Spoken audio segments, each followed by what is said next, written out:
Everyone, आप लोगों का फिर से एक बार स्वागत है मेरे यूट्यूब चैनल पे। आज से हम एक नया वीडियो लेक्चर सीरीज स्टार्ट कर रहे हैं, टीचिंग एप्टीट्यूड। तो इस वीडियो लेक्चर सीरीज में टीचिंग एप्टीट्यूड को हम कवर कर लेंगे। पूरे वीडियो लेक्चर के सीरीज में आपको मेरे यूट्यूब चैनल पे पूरा वीडियोस एक एक करके मिल जाएगा। तो आज से हमारा एक नया टॉपिक स्टार्ट करने वाले हैं, टीचिंग एप्टीट्यूड, शिक्षण अभिक्षमता। हमें बता दूं, मैं सीजी सेट एग्जाम की बात करें या यूजीसी नेट या फिर अदर स्टेट का सेट की एग्जाम की बात करते हैं हम लोग, तो टीचिंग एप्टीट्यूड से आपको 4 से 5 क्वेश्चन देखने को जरूर मिलता है ना। तो ये हमारे लिए भी उतना ही इंपॉर्टेंट हो जाता है। इसको अच्छे से पढ़ना बहुत जरूरी है, क्योंकि एग्जाम के अगर पॉइंट ऑफ व्यू से हम बात करें, है ना, तो टीचिंग एप्टीट्यूड हमारे लिए इंपॉर्टेंट हो जाता है। तो आज का हमारा वीडियो लेक्चर रहेगा, फर्स्ट वीडियो लेक्चर है क्लास 1 टीचिंग एप्टीट्यूड का। इसमें हम क्या क्या देखने वाले हैं देख लेते हैं। सबसे पहले हम समझेंगे शिक्षा और शिक्षण का अर्थ, ठीक है, एजुकेशन और टीचिंग का मीनिंग को समझेंगे। शिक्षण के रूप को देखेंगे, फॉर्म ऑफ टीचिंग। शिक्षण के उद्देश्य, ऑब्जेक्टिव्स ऑफ टीचिंग। शिक्षण की प्रकृति विशेषताएं, nature and characteristics of teaching. शिक्षण को प्रभावित करने वाले कारक, factors affecting of teaching and important MCQ. और लास्ट में हम कुछ इंपॉर्टेंट एमसीक्यूज को भी करने वाले हैं, मल्टीपल चॉइस क्वेश्चन को करने वाले हैं। तो यह वीडियो लेक्चर टीचिंग एप्टीट्यूड का इंट्रोडक्शन वीडियो लेक्चर है ये। इसमें हम बेसिक्स को समझ रहे हैं टीचिंग एप्टीट्यूड का, जो आने वाले वीडियो लेक्चर में यूज होगा, है ना। उसके बाद एक एक करके लेवल्स ऑफ टीचिंग, अलग अलग फैक्टर्स हो गए, सब चीज़ों को हम लोग आने वाले वीडियो लेक्चर में कवर कर लेंगे। तो चलिए फिर स्टार्ट करते हैं टीचिंग एप्टीट्यूड को और समझते हैं पूरा डिटेल में। सबसे पहले मैं बता दूं, सबसे पहले हम देखेंगे एजुकेशन, जो शिक्षा और शिक्षण में अर्थ, है ना। तो इसको समझने से पहले मैं एक चीज़ और हम हाईलाइट कर लेते हैं। जो हम पढ़ते हैं सस्टेनेबल डेवलपमेंट गोल्स, सतत विकास लक्ष्य, उसका एक गोल है गोल नंबर 4 में, है ना। गोल नंबर 4 में बोला गया है to ensure inclusive and equitable quality education and promote life long learning opportunities for all by 2030। मतलब 2030 तक हमें हर लोगों के लिए क्वालिटी एजुकेशन प्रोवाइड करना है और प्रमोट करना है ऐसे लर्निंग को, ऐसे सीखने के ऐसे प्रोसेस को जो उनके लिए अपॉर्चुनिटीज दे सके, उनको एक माध्यम बन सके आगे फ्यूचर के लिए। तो ये हमारे लिए इंपॉर्टेंट था, इसलिए मैंने इस पॉइंट को लिया है सस्टेनेबल डेवलपमेंट गोल्स का 4 नंबर। इससे क्या होगा, आपको एक रिवीजन हो जाएगा, है ना, कि 4 नंबर एजुकेशन से रिलेटेड बात करता है। अगर क्वेश्चन आता है तो ये भी बन जाएगा। अब हम देखते हैं शिक्षा क्या चीज़ है। तो मैं बता दूं, शिक्षा, एजुकेशन और टीचिंग को हम विभिन्न दार्शनिकों के विचारों के माध्यम से समझेंगे। जो उनके द्वारा बोला गया है उसको ही हम समझेंगे यहाँ पर। रीज़न यही है कि अगर हम उन दार्शनिकों के विचारों को समझते हैं तो हमारे लिए आसान हो जाती है कि एग्जाम के पॉइंट ऑफ व्यू से अगर दार्शनिक का विचार भी आ गया तो भी आपको एक आइडिया मिल जाएगा कि किनके किनके द्वारा कहा गया है ये। ऐसा भी क्वेश्चन देखने को मिला है अगर प्रीवियस ईयर के क्वेश्चन पेपर में हम देखें तो इसीलिए मैंने यहाँ पर क्या किया है, विभिन्न दार्शनिकों के विचारों को ही हम इसका डेफिनेशंस में यूज करेंगे और उसको समझने में भी यूज करने वाले हैं, ठीक है। तो सबसे पहले समझते हैं शिक्षा क्या चीज है। तो देखिए, जीके चेस्टन है, इनके द्वारा कहा गया है कि शिक्षा समाज की एक आत्मा की भांति है। सिंपल सी बात है, सोसाइटी और समाज के क्या है, एक आत्मा है शिक्षा, जो एक पीढ़ी से दूसरी पीढ़ी तक जाती है। काफी अच्छा पॉइंट है ना। तो education is like a soul. किसी भी सोसाइटी को चलाने के लिए शिक्षा तो चाहिए। समाज को अगर आगे बढ़ना है, एक पीढ़ी से दूसरे पीढ़ी में ज्ञान को ट्रांसफर करना है ना, लोगों को कुछ बताना है, मान लीजिए इस पीढ़ी में क्या हो रहा है ताकि आने वाले जनरेशन उस चीज़ को सीखें, तो शिक्षा तो बहुत ही ज़्यादा इंपॉर्टेंट हो जाता है। Education is like a soul of the society which passes from one generation to the next, ठीक है। किनके द्वारा कहा गया है, जीके चेस्टन के द्वारा कहा गया। ये एक हमारा पॉइंट मिल गया शिक्षा को लेकर के, ठीक है। अगला देखते हैं, गुरु श्री रविंद्रनाथ टैगोर जी के द्वारा कहा गया है कि शिक्षा का मुख्य उद्देश्य आत्म साक्षात्कार करना है। आत्म साक्षात्कार मतलब सेल्फ रियलाइजेशन, मतलब अपने आप को समझना। अगर हम शिक्षित हैं, अगर हमें शिक्षित है, मतलब हमने कुछ पढ़ा है अपने आप को, तब हम समझ पाते हैं। जब तक हम शिक्षित नहीं होते हमें समझने में मुश्किल होता है, ठीक है। जिसका अर्थ है अपने आप में सार्वभौमिक आत्मा की प्राप्ति करना, मतलब अपने आप को समझना और अपने आप में ही आप आत्मा की प्राप्ति करना। ये दार्शनिक विचार है गुरु रविंद्रनाथ टैगोर जी के द्वारा। तीन सब चीज़ों को हम रफली एक आइडिया के फॉर्म में देख रहे हैं, ठीक है। शिक्षा, उसके बाद है स्वामी विवेकानंद जी के द्वारा कहा गया है कि शिक्षा को इस ढंग से परिभाषित किया गया है कि शिक्षा एक व्यक्ति में पहले से ही पूर्णता की अभिव्यक्ति है। तो Swami Vivekananda has defined education in the way education is the expression of perfection already present in a person. तो आपके अंदर बहुत सारी चीज़ें हैं, लेकिन हम जब शिक्षा प्राप्त करते हैं, जब एजुकेशन हम लेते जाते हैं ना, तब हम उस चीज़ को समझ पाते हैं कि हमारे में अंदर में क्या टैलेंट है, हम क्या कर सकते हैं। तो सिंपल सी बात है, शिक्षा एक व्यक्ति में पहले से ही है, उसकी पूर्णता की अभिव्यक्ति है। बस उसको आपको पता चलता है, आपको बताया जाता है कि आप में क्या टैलेंटेड है, ये पता चलता है शिक्षित होने से। धीरे धीरे करके हमें समझ में आ जाता है कि हमारे अंदर क्या टैलेंटेड है। तो ये हमारे अंदर जो है उसी को अभिव्यक्ति है, उसी को एक्सप्रेशन बाहर निकालने का एक प्रोसेस है, समझ लीजिए शिक्षित होना या शिक्षा हमें ग्रहण करना, ठीक है, एजुकेशन की बात करें तो।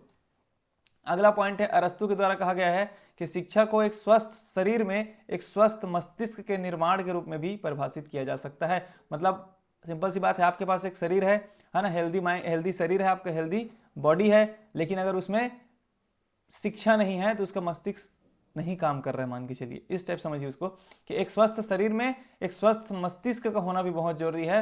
और ये स्वस्थ मस्तिष्क, हेल्दी माइंड कब आएगा, जब आप शिक्षा ग्रहण करेंगे। इसलिए शिक्षा को लिखा है एक स्वस्थ शरीर में एक स्वस्थ मस्तिष्क के निर्माण के रूप में भी देखा जा सकता है।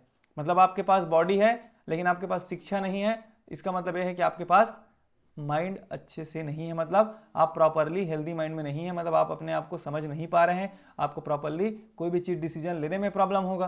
तो इस चीजों को बोला है अरस्तु के द्वारा। तो इन सब चीजों से समझ में आ रहा है हमें, शिक्षा के अलग अलग पहलुओं को हम देख रहे हैं, है ना। जॉन डेवी के अनुसार शिक्षा को उस शक्ति के रूप में परिभाषित किया गया है जिसके द्वारा एक व्यक्ति अपने पर्यावरण को नियंत्रित करने और अपनी संभावनाओं को पूरा करने में सक्षम बन जाता है। सिंपल सा है ना, the power bye which the person becomes capable of controlling his environment and fulfilling his potential. तो अपनी संभावनाएं हैं, अपनी इच्छाएं हैं, उन सबको आपको पूरा करना है, तो भी एक शिक्षा उस माध्यम के रूप में हम देख सकते हैं, उस पावर के रूप में देख सकते हैं, है ना। और साथ ही साथ अपने आसपास के पर्यावरण, अपने आसपास की इन्वायरमेंट, जो आप लोगों से मिल रहे हैं, दोस्ती यारी जो भी, इन सब चीज़ों पे भी शिक्षित होना बहुत ज़्यादा इंपॉर्टेंट है। शिक्षा आपके लिए बहुत इंपॉर्टेंट है, तब जाकर के आप लोगों को अपनी ओर अट्रैक्ट कर पाएंगे और दूसरे लोगों को जान भी पाएंगे। तो ये बोला है जॉन डेवी के अनुसार, ठीक है। लास्ट है, फ्रोबेल के अनुसार है, शिक्षा एक ऐसी प्रक्रिया है जिसके द्वारा बच्चा अपनी आंतरिक क्षमता को इस प्रकार विकसित करता है कि वह बाहरी वातावरण में सार्थक रूप से भाग ले सकता है। अगर एक बच्चा शिक्षित है, एक बच्चा शिक्षित नहीं है, मतलब एक बच्चा एजुकेटेड है, एक बच्चा एजुकेटेड नहीं है, तो जो एजुकेटेड बच्चा है, जिसको कुछ बहुत कुछ, जिसने एजुकेशन ली है, वो अपने आप को सार्थक रूप से, मतलब अपने आप को समाज में रख सकता है, कुछ बोल पाएगा। लेकिन जो नहीं है वो हमेशा डरा हुआ रहता है, वो कुछ बोल नहीं पाता, है ना। तो इसी चीज को लिखा है कि अपने आप को विकसित कर लेता है। अगर कोई व्यक्ति शिक्षित हो रहा है, शिक्षा ले रहा है, मतलब अपने आप को विकसित कर रहा है, डेवलप करते जा रहा है ना। तो इसीलिए लिखा है, education is a process by which the child develops his internal capabilities, अपनी आंतरिक क्षमताओं को बढ़ा लेता है, in such way that can participate meaningful in the external environment, तब जाके वो लोगों के साथ, बाहरी लोगों के साथ मिल सकता है, जुड़ सकता है, ठीक है। तो इन सब चीज़ों को हम देखेंगे। ये हो गया शिक्षा को लेकर के जो जो मेन दार्शनिक थे उनके विचार थे, यही आपका शिक्षा को लेकर के कॉन्सेप्ट भी था, ठीक है। अब हम देखते हैं शिक्षा के दो अर्थ अगर देखेंगे, दो मुख्य परिप्रेक्ष्यों में समझा जा सकता है। एक तो व्यापक अर्थ, एक होता है संकुचित अर्थ। व्यापक मतलब होता है ब्रॉड, अगर माइंड से देखें तो, या फिर नैरो माइंड से देखें तो शिक्षा के अगर व्यापक की बात करें हम लोग, अकॉर्डिंग टू ब्रॉडर मीनिंग, है ना, के अनुसार यह सारा संसार हमारा शिक्षा क्षेत्र है। यहाँ पे क्षेत्र है, ये जो जितना संसार है जिसमें हम लोग, है ना, जन्म लिए हैं, जिस धरती पे, जिसके आसपास जितना कुछ है, सब एक शिक्षा का क्षेत्र है। ऐसे समझ लीजिए सब के सब एक स्कूल है ना। तो शिक्षा का उद्देश्य मानव व्यक्तित्व के सर्वांगीण विकास से है। तो शिक्षा क्या है, किसी भी मनुष्य के व्यक्तित्व में, किसी मनुष्य के, यहाँ पर लिखा है the aim of education is the all round development of the human personality. तो किसी भी ह्यूमन के, मानव के पर्सनालिटी के ऑल राउंड डेवलपमेंट होना चाहिए, सर्वांगीण विकास की बात करता है। तो सभी व्यक्ति, चाहे बाल हो, मतलब चाइल्ड हो, युवा हो, यंग हो, वृद्ध हो, स्त्री पुरुष, विद्यार्थी, सभी के सभी हम क्या है, अगर हम व्यापक अर्थ देख रहे हैं, इसका ब्रॉडर मीनिंग देख रहे हैं ना, तो पूरा जो आपका वातावरण है, जो सारा संसार है, ये शिक्षा का क्षेत्र है। इसमें जितने लोग भी हैं, बाल हैं, जैसे बोला ना, बाल, युवा, वृद्ध, स्त्री पुरुष, सब के सब क्या है, विद्यार्थी हैं। और हम जीवन परिवर्त कुछ ना कुछ सीखते रहते हैं। सिंपल सी बात है, हम पूरे जीवन भर कुछ न कुछ सीखते रहते हैं, और अतः व्यक्ति का पूरा जीवन ही शिक्षा काल है। अगर ब्रॉडर मीनिंग में देखेंगे तो पूरा व्यक्ति का जीवन ही क्या है, एक शिक्षा का काल है, एक टाइम एजुकेशन पीरियड है। लिखा है वी कीप लर्निंग समथिंग और other through out our life and hence person entire life his education period. तो उसकी एंटायर लाइफ क्या है, एजुकेशन का पीरियड है। ये हो गया ब्रॉडर मीनिंग में। संकुचित अर्थ में देखें तो नैरो मीनिंग में शिक्षा के अनुसार केवल शैक्षणिक संस्थानों में दी जाती है और इसका एक निश्चित पाठ्यक्रम और अवधि होता है। अगर हम संकुचित अर्थ में देख रहे हैं, नैरो मीनिंग में देख रहे हैं, तो इसका हम जो अभी हम समझते हैं, शिक्षा का अर्थ हम क्या समझते हैं, जो स्कूलों में, जो कॉलेजों में आपको शिक्षा दी जाती है, संस्थानों में दी जाती है, वही शिक्षा है। और उसका एक पाठ्यक्रम होता है, करिकुलम होता है, सिलेबस होता है, और एक अवधि होती है, एक टाइम पीरियड होता है। तो ये भी एक शिक्षा का अर्थ ही है। तो according to narrow meaning of education, education is given only in educational institutions, it has a fixed curriculum and duration. तो ये नॉर्मल शिक्षा को लेकर के हमने बहुत कुछ चीज़ें समझ ली, ठीक है। एक जैक्स डेलर्स ने शिक्षा के 4 स्तंभ स्थापित किए, इसको भी देख लीजिए। लर्निंग टू बी, कुछ बनने के लिए हम शिक्षा, ज्ञान के लिए अधिगम, लर्निंग फॉर नॉलेज, लर्निंग कुछ करने के लिए भी, और साथ रहने के लिए अधिगम, मतलब लर्निंग टू लिव टुगेदर। तो ये 4 पॉइंट बोला गया है, ठीक है। अब हम समझ लेते हैं टीचिंग को भी। टीचिंग क्या चीज़ है? शिक्षा को हमने समझ लिया। अगर मनुष्य का सर्वांगीण विकास चाहिए तो शिक्षा चाहिए, है ना। एक पीढ़ी से दूसरे पीढ़ी में आपको ट्रांसफर करना है कोई भी ज्ञान को, तो भी शिक्षा चाहिए। अब टीचिंग की बात करते हैं, शिक्षा देने वाला प्रोसेस। तो एपीजे अब्दुल कलाम के द्वारा कहा गया है कि शिक्षण एक बहुत ही महान व्यवसाय है। The teaching is a very noble profession, जो व्यक्ति के चरित्र, क्षमता और भविष्य को आकार देता है। तो which shapes the character, potential and future of the individual. तो टीचिंग क्या है? एक महान व्यवसाय है, मतलब नोबेल प्रोफेशन है, प्रोफेशन है वो भी, है ना, लेकिन नोबेल प्रोफेशन है, महान व्यवसाय है जो व्यक्ति के चरित्र को, क्षमता को, भविष्य को आकार देता है। मतलब सिंपल सी बात है, हम किसी को टीचिंग देंगे, टीचिंग कराएंगे, तो उनके चरित्र में, उसके क्षमताओं में हम कुछ एड ऑन करेंगे, कुछ सिखाएंगे, है ना, जो उनके भविष्य को लेकर के आकार दे देता है। तो ये एपीजे अब्दुल कलाम के थ्रू कहा गया है, ठीक है। और चीज बोला गया उनके द्वारा, शिक्षण एक महान पेशा है, सेम चीज है, नोबेल प्रोफेशन, जो व्यक्ति के चरित्र, क्षमता और भविष्य को आकार देता है। अगर लोग मुझे एक अच्छे शिक्षक के रूप में याद रखेंगे तो यह मेरे लिए सबसे बड़ा सम्मान होगा, ये बोला है, ठीक है।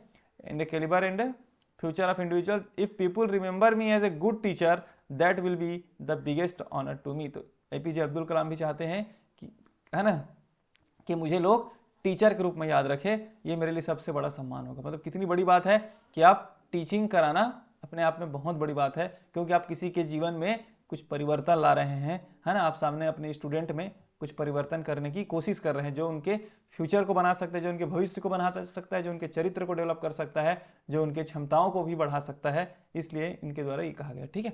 अब हम और देख लेते हैं। शिक्षण का अर्थ किसी को किसी विषय या कौशल के संबंध में निर्देश देना या ज्ञान प्रदान करना है। सिंपल सी बात है, टीचिंग क्या है? The meaning of teaching is instruct someone to impart knowledge regarding a subject और स्किल। तो शिक्षा का अर्थ क्या है? एक भी है किसी को उस विषय के, जो भी विषय आप पढ़ा रहे हैं उसके विषय में ज्ञान देना भी एक शिक्षा है, ज्ञान प्रदान करना भी, साथ ही साथ उसके स्किल्स को डेवलप करना, उसको इस काबिल बना देना कि वो कुछ कर सके, ये भी एक क्या है? टीचिंग है, शिक्षण है। एक परिपक्व व्यक्ति, है ना, एक लिखा है यहाँ पर, it is a process of flow mature person. एक परिपक्व व्यक्ति जो शिक्षक है से दूसरे कम परिपक्व व्यक्ति, मतलब छात्रों को, इमेच्योर कौन है? छात्र है, मेच्योर नहीं हुआ है अभी, है ना, लेकिन मेच्योर कौन है?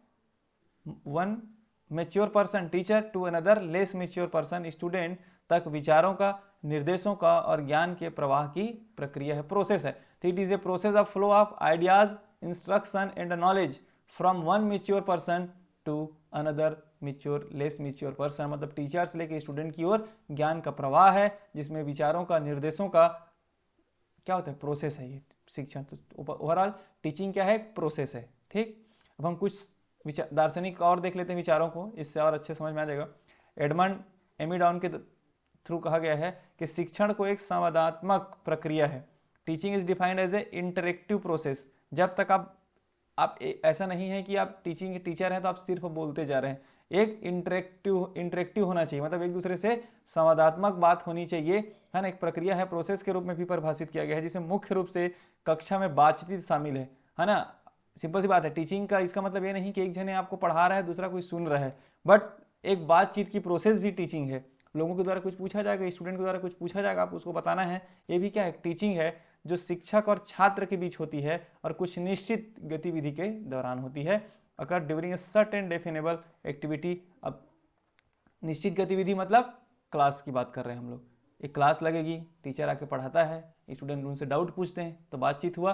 तो शिक्षण को एक प्रोसेस बताया, साथ ही साथ क्या बताया? हो संवादात्मक प्रोसेस है, मतलब इंटरेक्टिव प्रोसेस है, वो आपको एक दूसरे से इंटरेक्शन होना एक शिक्षण का महत्वपूर्ण अंग है।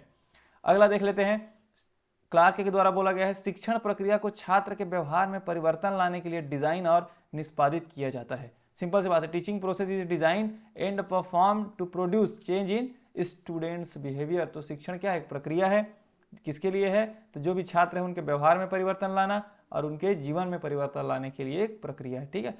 मॉरिसन ने कहा है, शिक्षण एक अधिक परिपक्व व्यक्ति से कम परिपक्व व्यक्ति के बीच एक अंतरंग संपर्क है जिसे बाद वाले की शिक्षा को आगे बढ़ाने के लिए डिजाइन किया गया है। तो वही चीज है ना, इमेच्योर पर्सन मतलब स्टूडेंट्स लेके टीचर की ओर एक ज्ञान का संपर्क को बढ़ाने के लिए है। देखिए, teaching is a intimate contact between more mature personality and a less mature personality, one which design for future and education for later. ठीक है, अगला देख लेते हैं, लास्ट है ये, शिक्षण सीखने की उत्तेजना, मार्गदर्शन, दिशा और प्रोत्साहन है। शिक्षण क्या है? सीखने की, लिखा है teaching is A stimulation, guidance, directions and encouragement of learning. तो सीखने के लिए हमें टीचिंग कराना पड़ेगा। अगर आप किसी चीज को सीखना है तो आपको कोई टीचिंग करेगा तभी जा करके आप सीखेंगे। तो शिक्षण क्या है? सीखने की। तो टीचिंग, शिक्षण, जो लर्निंग है, जो सीखना है, वो किस पे डिपेंड है? शिक्षण पे डिपेंड है। ठीक है, क्योंकि हम सीखेंगे तभी जब हमें कोई कुछ सिखाएगा, जब हमें कोई पढ़ाएगा, जब हमें कोई टीचिंग कराएगा। तो ये है, ये बोला गया है बर्टन के द्वारा। तो इन सब चीज़ों को आप याद नहीं रखना है आपको, है ना, आपको एक रफली आइडिया होना चाहिए। अगर इससे भी क्वेश्चंस कहीं आ गया तो आपसे बन जाएगा, क्योंकि हम डायरेक्टली इसका डेफिनेशन देखते या थ्योरी देखते तो इतना इंपॉर्टेंट नहीं था, क्योंकि शिक्षा और टीचिंग लगभग सबको पता होता है ना। बट होता यही है कि हम इसको, है ना, विभिन्न दार्शनिक के विचारों के माध्यम से समझ लिए तो हमें कुछ नया वे में उसको समझने में हमें आसानी होता है और एक नया थॉट प्रोसेस हमारे माइंड में जनरेट हो जाता है। ठीक है, अब हम देखते हैं अगला। अब आते हैं प्रोसेस, टीचिंग प्रोसेस की बात हम करते हैं। इससे भी क्वेश्चंस आया हुआ है प्रीवियस ईयर के, अगर सेट नेट के क्वेश्चंस पेपर को देखेंगे ना तो क्वेश्चन आया हुआ है, टीचिंग इज ए प्रोसेस करके आया हुआ है। तो टीचिंग कैसी प्रक्रिया है? तो देखिए, पहले जो था वो नैरो माइंडिंग था, मतलब संकुचित अर्थ में हम देखते थे। तो teaching is A bipolar process. अगर हम नॉर्मल देखेंगे, है ना, ज़्यादा ब्रॉड एरिया में नहीं सोचेंगे तो हमें क्या लगेगा? Teaching by process, bipolar. Bipolar मतलब सिर्फ दो ही लोग होते हैं इसमें, टीचर और स्टूडेंट, हम ये सोचेंगे। बट अभी ब्रॉड मीनिंग की बात करेंगे, अभी जो जनरेशन की बात करेंगे, तभी साफ साफ है कि माँ बाप भी उतना ही इन्वॉल्व है, सोसाइटी भी उतना ही इन्वॉल्व है, और जो करिकुलम बनाते हैं वो भी उतना ही इन्वॉल्व है। तो टीचिंग इज अभी ब्रॉड मीनिंग में क्या है? ट्राईपोलर प्रोसेस है। व्यापक अर्थ में देखेंगे तो ट्राईपोलर प्रोसेस है, यही इंपॉर्टेंट है। अगर आपसे क्वेश्चन पूछा जाता है teaching is A which type of process बोलेंगे तो आपको ट्राईपोलर ही लिखना है, जिसमें क्या है? पहला टीचर, स्टूडेंट्स और करिकुलम या फिर सोसाइटी। तीन पॉइंट को भी याद रखेंगे। तो इसका है करिकुलम भी है, इसमें सोसाइटी दोनों है ना, और टीचर और स्टूडेंट, इन तीनों के बीच के एक दूसरे से क्या है? ध्रुवी है। मतलब ट्राईपोलर मतलब त्रिध्रुवी, और हिंदी में बोलेंगे तो इस चीज को आप याद रखेंगे। ठीक है, तो इस प्रोसेस को भी आप समझ लेते हैं। अब हम समझते हैं फॉर्म्स ऑफ टीचिंग, शिक्षण के रूप। तो शिक्षण के रूप कैसा है हमारे समाज में, भारत देश में? शिक्षण का रूप क्या है, मतलब किस फॉर्म में हम शिक्षा हमें ग्रहण करते हैं, ये हमारे लिए बहुत ज़्यादा इंपॉर्टेंट हो जाता है। तो देखिए, टीचिंग इज ए प्रोसेस, देखते हैं यहाँ पर, है ना, teaching is a process in which can be carried out. तो टीचिंग एक प्रोसेस है जिसको कैसे किया जाता है? एक होता है फॉर्मली टीचिंग। तो फॉर्मली टीचिंग मतलब क्या होता है?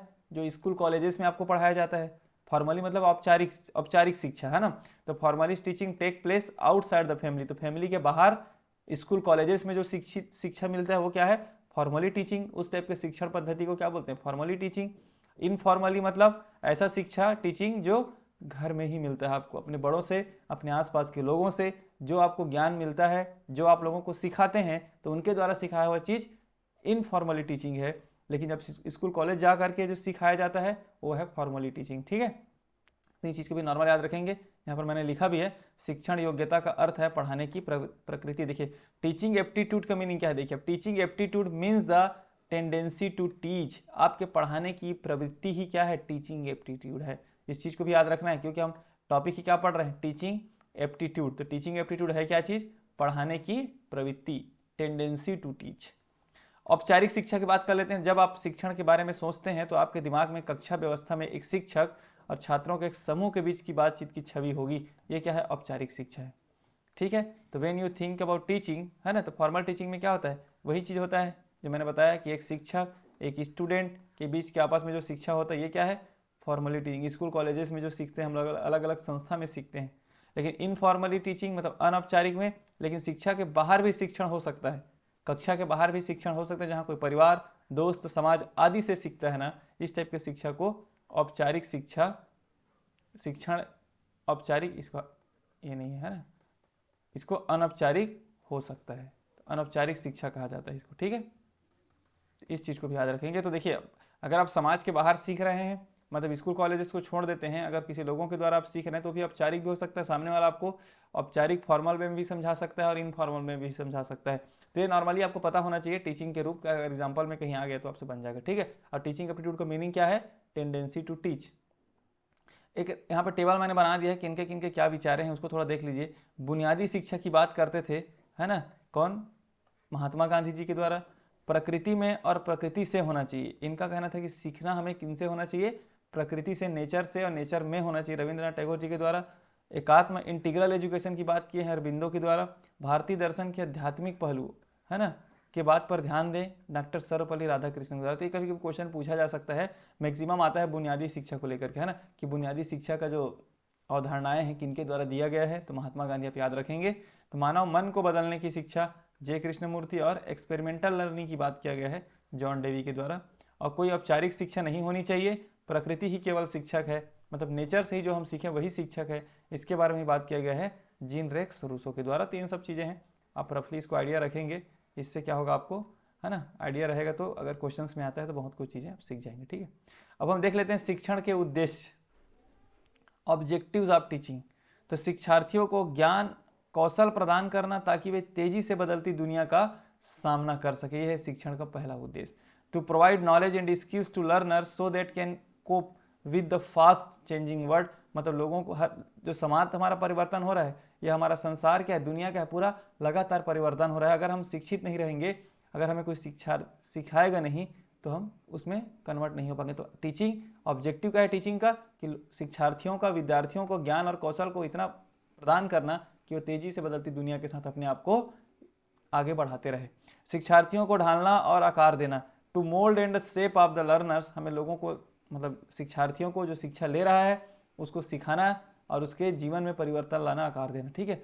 सीखने के सभी चरणों में दौरान छात्रों का पोषण करना, the nurture student during all stages of learning. तो हर एक स्टेज में सीखने की, उसके हर एक स्टेज में साथ देना, यही क्या है, टीचिंग है। छात्रों में मूल्यों, नैतिकता, समय की पाबंदी, अनुशासन को विकसित करना, to inculcate values, morals, punctuality and discipline in students के अंदर हमें क्या विकसित करना, अनुशासन को, समय की पाबंदी को, नैतिकता, मोरालिटी, सब को डेवलप करना ही क्या है इसका मुख्य उद्देश्य है, ठीक है। एकजुटता, भाईचारा, सांप्रदायिकता, एकता, टीम वर्क, नेतृत्व आदि की भावना भी विकसित करना, to develop a sense of solidarity, brotherhood, communal unity, team work, leadership etcetera, ये सब चीज़ें हमें डेवलप करना शिक्षण का बहुत उद्देश्य है।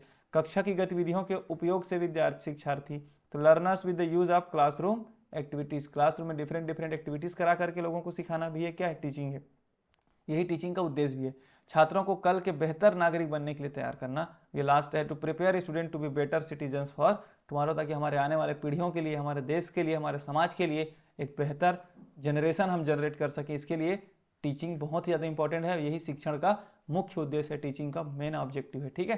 अब हम चलते हैं, एक बार और देख लेते हैं। दूसरे शब्दों में कहें तो शिक्षण का मुख्य उद्देश्य विद्यार्थियों का सर्वांगीण विकास करना है। In other words the main objective of teaching, अगर मेन ऑब्जेक्टिव की बात करेंगे, मुख्य ऑब्जेक्टिव की बात करेंगे, तो all round development of the students ही हमारा मेन मोटिव होना चाहिए। उसको ऑलराउंडर बनाना बहुत जरूरी है, ऑल राउंड डेवलपमेंट, हर तरफ से उनका विकास होना चाहिए, सर्वांगीण विकास जिसको हम बोलते हैं। शिक्षण की प्रकृति और विशेषताएं देख लेते हैं, nature and characteristics of teaching. तो शिक्षण एक मूलतः बौद्धिक गतिविधियां हैं, इंटेलेक्चुअल एक्टिविटी है। सिंपल सी बात है, टीचर आपका क्या है, इंटेलेक्चुअल बात करता है, बौद्धिक की चीज है, आपको ज्ञान, आपको, है ना, अपनी बुद्धि से ही, अपने माइंड से ही सीखना है उसको।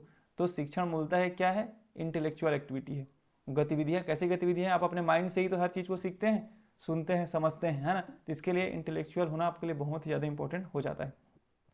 शिक्षण के मूलतः दो मूलभूत प्रतिरूप देखने को मिलता है, प्रशिक्षित केंद्रित या फिर शिक्षार्थी केंद्रित। मतलब प्रशिक्षण केंद्रित मतलब जो इंस्ट्रक्टर है, मतलब जो टीचर है, तो शिक्षण के मेनली दो रूप देखने को मिलेगा, टीचर सेंट्रिक होता है और दूसरा होता है स्टूडेंट सेंट्रिक। सबको आने वाले वीडियो लेक्चर में हम डिटेल में समझने वाले हैं, स्टूडेंट सेंट्रिक पॉइंट्स क्या क्या है, टीचर सेंट्रिक पॉइंट क्या क्या है, इस सब चीज़ों को समझेंगे, है ना। तो टू बेसिक टीचिंग मॉडल्स हैं, टीचर को अगर देखेंगे टीचिंग को, है ना, एक होता है टीचर सेंट्रिक होता है मॉडल, एक होता है स्टूडेंट सेंट्रिक मॉडल, ठीक है। शिक्षण के विभिन्न स्तर है, डिफरेंट लेवल्स ऑफ टीचिंग, है ना, there are different levels of teaching. इसको हम देखेंगे, memory level, reflective level and understanding level, सबको पढ़ेंगे। इनकी विशेषताएं भी है, यही इनकी प्रकृति भी है। तो शिक्षण पाठ्यक्रम है, पाठ्यक्रम के अनुसार होता है, सिंपल सी बात है, सिलेबस और करिकुलम के अनुसार होता है आपका टीचिंग। शिक्षण का वातावरण गतिशील है, शिक्षण हमेशा एक डायनेमिक प्रोसेस है, याद रखेंगे।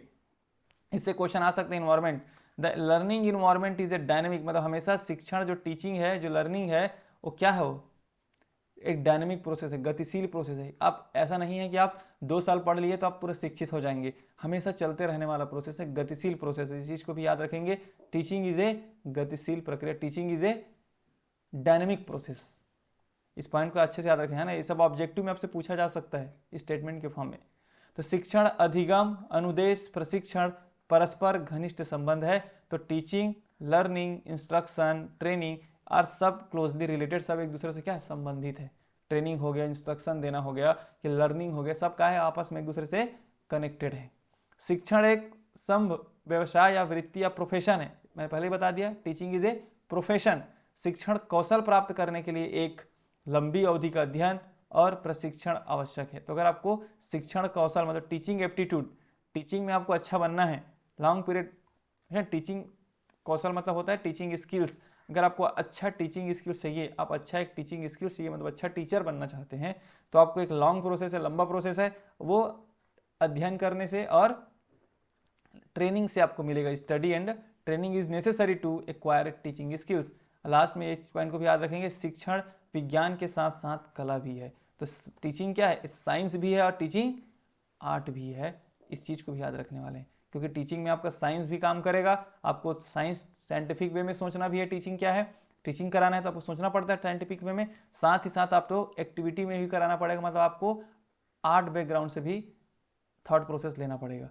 तो एक कला भी है वो और एक साइंस भी है। तो टीचिंग, शिक्षण क्या है, विज्ञान के साथ साथ कला भी है, तो इस चीज को भी याद रखेंगे, इससे भी क्वेश्चन आया हुआ है। अब हम चलते हैं लास्ट अपने, शिक्षण को प्रभावित करने वाले कारक, क्या क्या फैक्टर्स हैं जो टीचिंग को इफेक्ट करता है, फैक्ट करता है। अगर सबसे पहले लिखते हैं विषय का कम ज्ञान होना, अगर पुअर नॉलेज ऑफ सब्जेक्ट, अगर किसी भी टीचर के पास नॉलेज की कमी है तो बच्चों को उतना अच्छे से डिलीवर नहीं कर पाएगा। तो ये क्या है, इसका फैक्टर है। तो नॉलेज होना चाहिए टीचर को, जो कुछ भी वो पढ़ा रहा है उसके बारे में उनको समझ खुद में होना चाहिए, ये हो गया पहला। दूसरा है शिक्षक का स्वास्थ्य, हेल्थ ऑफ टीचर, अगर टीचर का हेल्थ भी सही नहीं है तो भी एक फैक्टर है, गुड अच्छे से टीचिंग वो नहीं करा पाएगा, सिंपल सी बात है। ज्ञान संचार प्रक्रिया, नॉलेज एंड कम्युनिकेशन, अगर टीचर के पास नॉलेज है, वो टीचिंग करा रहा है, बट कम्युनिकेशन स्किल सही नहीं है, अच्छे से वो संचार नहीं कर पा रहा है अपनी थॉट प्रोसेस को, तो भी क्या हो सकता है, एक टीचिंग का फैक्टर्स हो सकता है। मानसिक स्तर की बात करें, मेंटल लेवल भी बहुत डिपेंड करता है, टीचर का भी मेंटल लेवल, साथ ही साथ वो स्टूडेंट का भी मेंटल लेवल, तो वो मेंटली प्रिपेयर है कि नहीं है, उस चीज़ को समझने के लिए भी बहुत मायने रखता है। होता है कई बार हम लोग इतना सारा चीज़ बता देते हैं, वो सामने वाले को समझ ही नहीं आ रहा है, तो भी ये क्या, मेंटल लेवल उसका सही नहीं है, या उसके मेंटली उसको उतना डेवलप नहीं हुआ है, तो ये भी क्या है, एक टाइप से फैक्टर्स है टीचिंग को अफेक्ट करने का। अगला है तैयारी, प्रिपरेशन, प्रिपरेशन बहुत ज़्यादा इंपॉर्टेंट है। अगर चाहे स्टूडेंट हो, टीचर अगर प्रिपरेशन करके किसी चीज़ को करेगा तो ज़्यादा अच्छा है, अगर विदाउट प्रिपरेशन अगर चला गया तो फिर प्रॉब्लम तो होना ही होना है ना। तत्क्षण बौद्धिक क्षमता, प्रेजेंस ऑफ माइंड, टीचर का माइंड प्रेजेंस ऑफ माइंड होना बहुत ज़्यादा इंपॉर्टेंट है। होता यह है कभी कभी स्टूडेंट बोर हो जाते हैं किसी टॉपिक्स को लेकर के, तो उस टाइम टीचर को समझना पड़ेगा कि कैसे उनको फिर से इंटरेस्ट उनका जगाया जाए उस टॉपिक पे। तो अलग अलग एक्टिविटीज़ करा करके, अलग अलग थॉट प्रोसेस करा करके, प्रेजेंस ऑफ माइंड होना चाहिए, मतलब इंस्टेंट में डिसीजन लेने वाला होना चाहिए टीचर को, ठीक है। असंतुलित छात्र शिक्षक ratio, unbalance student teacher ratio, अभी हम देखते हैं कि मैक्सिमम स्कूल्स में, ये मैक्सिमम कॉलेजेस में स्टूडेंट और टीचर का रेशियो गलत है। जो होना चाहिए कि इतने बच्चों में इतना टीचर होना चाहिए, वो नहीं है, 1 या 2 टीचर पूरे स्कूल को संभाल रहे हैं, पूरे कॉलेज को संभाल रहे हैं। तो ये भी एक फैक्टर हो जाता है ना, कि आप कहाँ से उतने अच्छे से टीचिंग करा पाएंगे, क्योंकि ऑफिशियली वर्क में ही उनका टाइम चला जाता है, ठीक है। तो ये भी एक है। दूसरा इंफ्रास्ट्रक्चर, प्रॉपरली न रूम, अच्छे से क्लासरूम नहीं है, अच्छे से इंफ्रास्ट्रक्चर डेवलप नहीं किया गया है, तो टीचिंग, ये भी टीचिंग को क्या करता है, शिक्षण को ये भी प्रभावित करता है। क्योंकि प्रॉपरली क्लासरूम का होना, डिजिटल हर एक चीज़ डिजिटली होना, ये सब बहुत ज़्यादा इंपॉर्टेंट हो जाता है, क्योंकि करिकुलम सिलेबस सब अपडेट हो रहे हैं समय के साथ, तो हर एक चीज़ को अपडेटेड होना भी बहुत जरूरी। इसके लिए हमें चाहिए इंफ्रास्ट्रक्चर, चाहे डिजिटली इंफ्रास्ट्रक्चर की बात करें कि हम नॉर्मली क्लासरूम की बात करें, इन सब चीज़ों का इफेक्ट तो पड़ेगा टीचिंग में। उसके बाद है शिक्षण सहायक उपकरण, टीचिंग एड्स एंड टूल्स, तो अलग अलग बहुत सारे अलग अलग टूल्स हैं जिसका यूज़ करके भी टीचर अपने स्किल को बढ़ा सकता है, साथ ही साथ बच्चों को समझा सकता है। तो ये सब भी प्रॉपरली मिलेगा तभी आप कर पाएंगे। जैसे मैंने बोला ना डिजिटल बोर्ड, अब डिजिटल बोर्ड रहेगा तब 3D किसी चीज़ को दिखाना है बच्चों को 3 डायमेंशनल में, तब आप दिखा पाएंगे। तो अगर ये होगा तभी आप कर पाएंगे, लेकिन नहीं होगा तो ये एक फैक्टर्स हो जाता है, प्रभावित करने वाले कारक में आ जाता है। ठीक है, ये हो गया, हम लोगों ने समझ लिया। अब हम कुछ इंपॉर्टेंट एमसीक्यूज देख लेते हैं जो कि काफ़ी इंपॉर्टेंट है। सबसे पहले समझते हैं भारतीय संविधान में शिक्षा किस सूची में आती है। इस चीज़ को भी क्वेश्चन पूछा जाता है कि भारतीय संविधान में एजुकेशन इंडियन कॉन्स्टिट्यूशन में कौन सी लिस्ट में आता है, तो याद रखेंगे समवर्ती सूची, कंकरेंट लिस्ट। कंकरेंट लिस्ट मतलब मैं पहले भी बता चुका हूँ अपने प्रीवियस वीडियो लेक्चर में। कंकरेंट लिस्ट मतलब होता है जिसपे सेंट्रल भी रूल्स बना सकता है, जिसपे स्टेट भी रूल्स बना सकते हैं, मतलब दोनों इस चीज़ को ध्यान देता है। तो शिक्षा को स्टेट और सेंट्रल दोनों मिल करके ध्यान देते हैं और आगे बढ़ाने की कोशिश करते हैं। किसमें आते हैं, समवर्ती सूची। ठीक, अगला है शिक्षण प्रभावशीलता को प्रभावित करने वाले सबसे शक्तिशाली कारकों में से एक किससे संबंधित है। तो one of the most powerful factors affecting teaching effectiveness, तो टीचिंग के इफेक्टिवनेस प्रभावशीलता को करने के लिए क्या चाहिए आपको, देश की सामाजिक व्यवस्था उतना बड़ा है जरूर, देखिए इफेक्ट ये भी करेगा, लेकिन प्रभावशीलता सबसे अधिक की बात कहा गया है। समाज की आर्थिक स्थिति, प्रचलित राजनीतिक व्यवस्था नहीं, सबसे लास्ट क्या है, शैक्षणिक व्यवस्था, आपका एजुकेशनल सिस्टम कैसा है, ये सबसे ज़्यादा प्रभावित करेगा आपको टीचिंग को लेकर के, है ना, शिक्षण को लेकर के। ठीक है, ये तो हम समझ गए इसको। अगला क्वेश्चन, निम्नलिखित में से कौन सा कथनों का सेट शिक्षण और सीखने, क्या है, शिक्षण और 1 मिनट, शिक्षण और सीखने की प्रकृति और उद्देश्य का सबसे अच्छा प्रतिनिधित्व करती है। इसको भी समझते हैं फिर, है ना। निम्नलिखित में से कौन सा कथन का सेट शिक्षण और सीखने की प्रकृति और उद्देश्य का सबसे अच्छा प्रतिनिधित्व करता है। तो क्या है, which of the following set of statements best represent the nature and objective of teaching and learning. तो इसका क्या है आंसर, तो पढ़ाना बेचने जैसा है और सीखना खरीदने जैसा। ये तो गलत स्टेटमेंट है। Teaching is like A selling and learning is like A buying, ऐसा नहीं है, ऐसा नहीं कि वो खरीदेगा, है ना, वो अपना थॉट प्रोसेस भी दे सकता है। खरीदना और बेचना नहीं है टीचिंग। तो पहला स्टेटमेंट तो गलत है, जहाँ कहीं भी ए होगा उसको हटा दीजिए आप। ये आंसर क्या है, शिक्षण एक सामाजिक कार्य है जबकि सीखना एक व्यक्तिगत कार्य। इसको आया हुआ है क्वेश्चन भी, teaching is a social act, clear, किसी को सिखाना एक क्या सामाजिक कार्य है, लेकिन learning is a personal act, जो सीख रहा है वो उसका पर्सनल है, व्यक्तिगत कार्य। तो स्टेटमेंट सही है। और शिक्षण का तात्पर्य सीखना है जबकि सीखने का तात्पर्य शिक्षण नहीं है। देखिए शिक्षण का तात्पर्य सीखना है, मतलब अगर आपको टीचिंग कराना है तो आपको भी सीखना पड़ेगा, आपको भी लर्निंग करना पड़ेगा। लेकिन लर्निंग का तात्पर्य ये नहीं कि अगर आप सीख रहे हैं तो आप टीचर बनेंगे। आपको टीचर बनने के लिए सीखना नहीं है, लेकिन आपको पढ़ाना है, आपको टीचर बन गए हैं, आप पढ़ाना चाह रहे हैं तो आपको सीखना तो पड़ेगा। तो शिक्षण का तात्पर्य लर्निंग हो सकता है, सीखना हो सकता है, लेकिन सीखने का तात्पर्य शिक्षण नहीं हो सकता, क्योंकि लर्निंग छोटा रूप है समझ लीजिए, और जो टीचिंग है उसका वो बड़ा रूप है। तो टीचिंग बड़ा रूप है मतलब उसमें लर्निंग तो इंक्लूड है। तो इस चीज़ को भी याद रखना। आंसर क्या है इसका, बी और सी। क्लियर, इस सब क्वेश्चन आपको देखने को मिल सकता है। नीचे दी गई सूची से शिक्षार्थियों के उन विशेषताओं की पहचान करें जो शिक्षण अधिगम टीचिंग लर्निंग प्रोसेस को प्रभावी बनाने में सहायता करेगी। अपना उत्तर दर्शनों में सही कोड से चुनें। तो from the list below identify the learner characteristics which would facilitate teaching learning system to became effective, choose the correct code of. तो टीचिंग लर्निंग सिस्टम की इफेक्टिव कौन कौन सा चीज करेगा, तो देखिए शिक्षार्थी का पूर्व अनुभव, प्रायर एक्सपीरियंस ऑफ लर्नर, अच्छी बात है अगर आप कोई स्टूडेंट कुछ एक्सपीरियंस है उनको कुछ चीज़ सीख के आ रहा है तो ये इफेक्टिव करेगा ना उस शिक्षण को, उस टीचिंग को और प्रभावशीलता उसका बढ़ा देगा, टीचिंग लर्निंग प्रोसेस को सिस्टम को इंक्रीज कर, अच्छी बात है, स्टेटमेंट सही है। शिक्षार्थी का पारिवारिक वंश, है ना, उनका फैमिली लिंकेज वो इंपॉर्टेंट नहीं है उतना। शिक्षार्थी की योग्यता है, उसके पास कितना है ना, एप्टीट्यूड ऑफ द लर्नर्स, उसकी कितनी योग्यता है। शिक्षार्थी के विकास के चरण, लर्नर्स स्टेज ऑफ डेवलपमेंट, ये भी एक इंपॉर्टेंट पॉइंट है, ये भी हो सकता है, उनके स्टेज बहुत मायने रखता है, लर्नर स्टेज, डेवलपमेंट स्टेज। लेकिन शिक्षार्थी की भोजन की आदतें ये नहीं है। शिक्षार्थी की धार्मिक संबद्धता, कौन से धर्म से है, ये सब पॉइंट क्या है, निगेटिव पॉइंट्स हैं। तो पॉजिटिव पॉइंट्स क्या है, उनका अनुभव, उसकी योग्यता, उसके डेवलपमेंट के स्टेजेस, इन सब पॉइंट्स को हम पॉजिटिव पॉइंट मिलेंगे। इन सब पॉइंट से जो शिक्षण अधिगम है, जो टीचिंग लर्निंग का जो सिस्टम है वो इंप्रूव होगा। इस चीज को याद रखें। तो इसका आंसर क्या है, ए सी डी। आंसर क्या है देखिए यहाँ पर,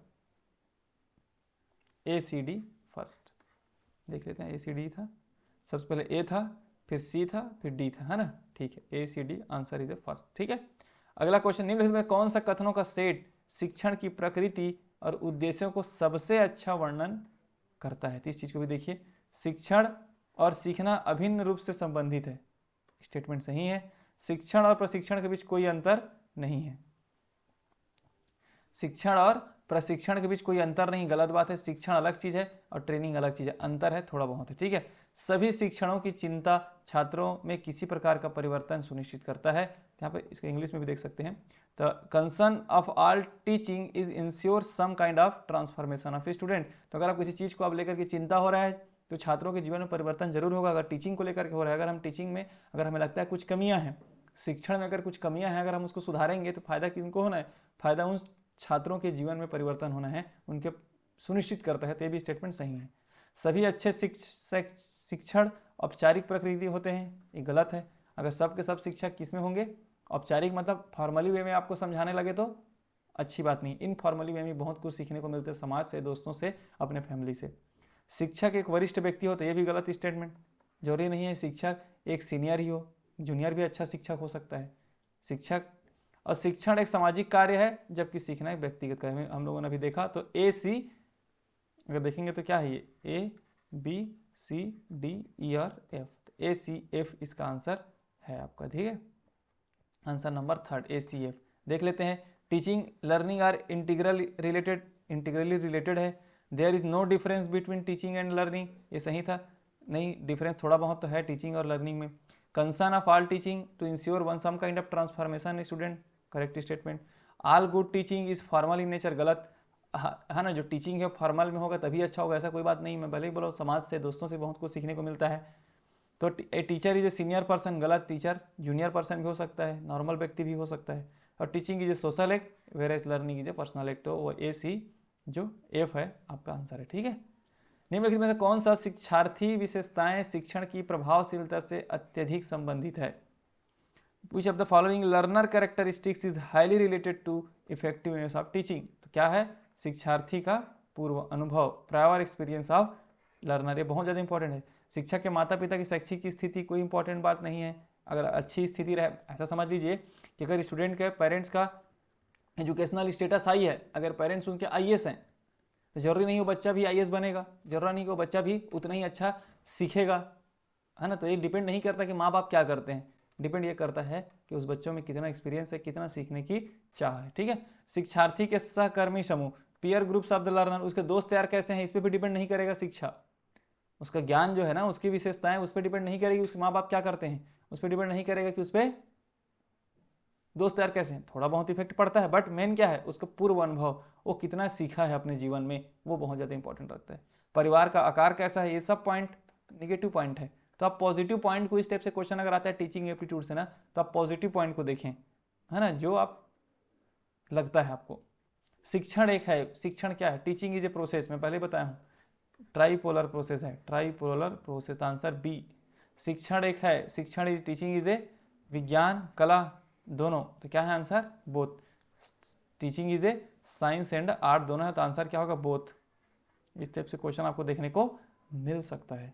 तो उम्मीद करता हूँ टीचिंग को लेकर के जो बेसिक्स कॉन्सेप्ट्स होता है ना, हम लोगों ने देखा एजुकेशन और टीचिंग को लेकर के, लर्निंग का भी क्वेश्चन मैंने दिया है, वो आने वाले लेक्चर में हम सब चीज़ को सीखेंगे, क्योंकि काम ही है टीचिंग, है ना। तो उम्मीद करता हूँ वीडियो आपको अच्छा लगा होगा। वीडियो सही लगा हो तो मुझे सब्सक्राइब कर देना चैनल को, वीडियो को लाइक कर देना। कुछ भी कमेंट्स है, कुछ भी आपको क्वेरीज है, या कुछ भी फीडबैक देना चाहते हैं इस वीडियोज़ को लेकर के, आप कमेंट बॉक्स में कमेंट कर सकते हैं, है ना। और बहुत सारी चीज़ें हैं, जो भी आपको लगता है आप मुझे बता सकते हैं, ठीक है। तो मेरे टेलीग्राम ग्रुप में भी ज्वाइन हो जाइए, वहाँ पर आपको प्रॉपरली इसका नोट्स मिल जाएगा, PDF मिल जाएगा, है ना। ठीक है, मिलते हैं नेक्स्ट वीडियो लेक्चर में, तब तक के लिए थैंक यू, बहुत बहुत धन्यवाद।